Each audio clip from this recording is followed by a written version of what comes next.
Hello guys, today I've got an absolutely insane chess game for you. It's Viswanathan Anand, one of the greatest chess minds to ever exist, playing against a young Teimour Radjabov.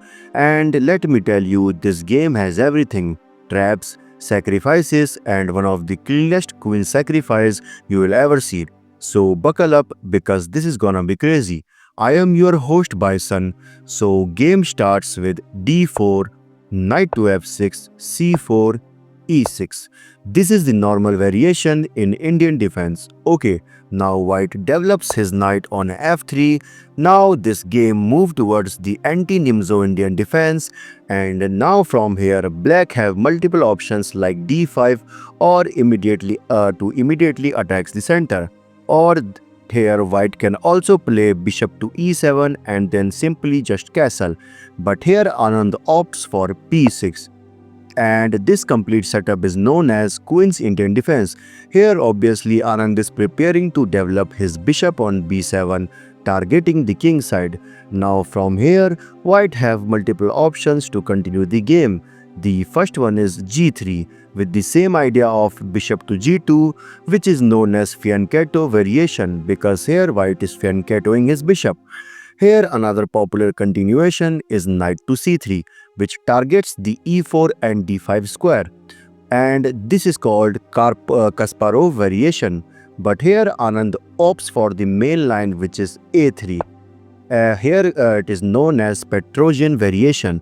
This a3 move covers the b4 square so that black dark square bishop can't enter.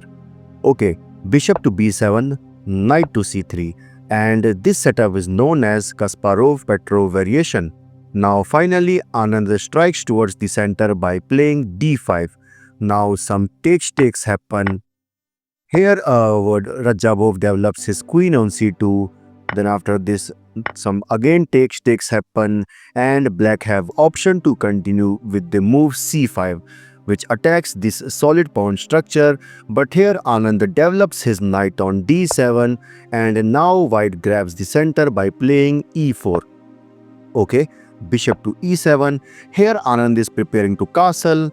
Bishop to d3, white is also preparing to castle, and now finally Anand attacks towards the pawn chain by playing c5.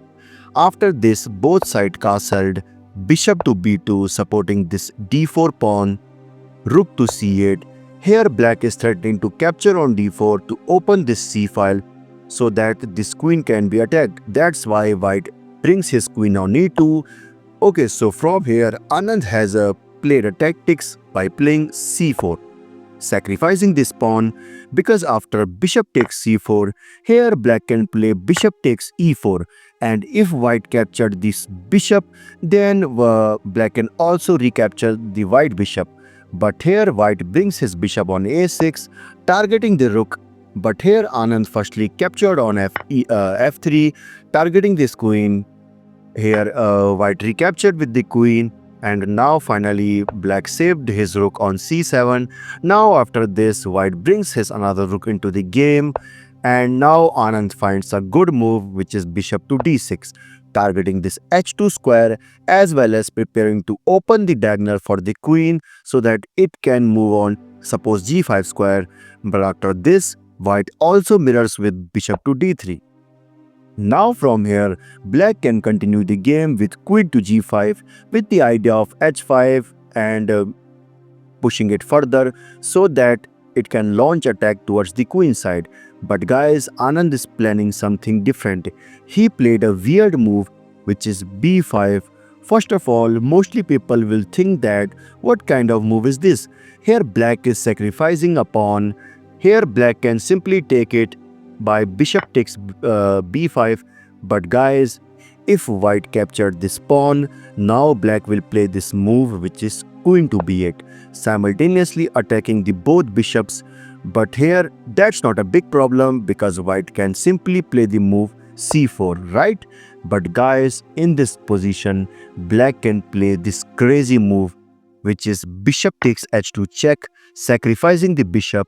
And suppose if white captured this bishop by his king, now comes Rook takes c4 check, discover check from the queen, and after king moves on g1, black will capture this bishop, and you can see that this position is in favor of black. So in the actual game, yeah, after the move b5, that's why white didn't capture this rook, this pawn. Instead, he brings his rook on e1, okay, a6. Here Anand finally defends this pawn.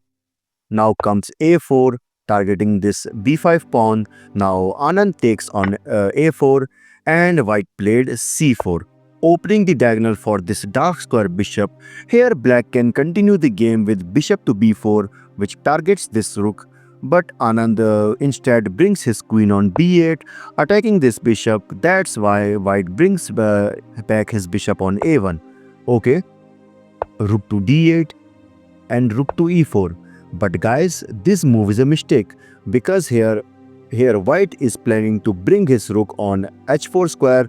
We are targeting this h7 square, which looks good, but here black have a perfect defense of it, which Anand also played in this game, which is knight to f6, which defends the h7 square.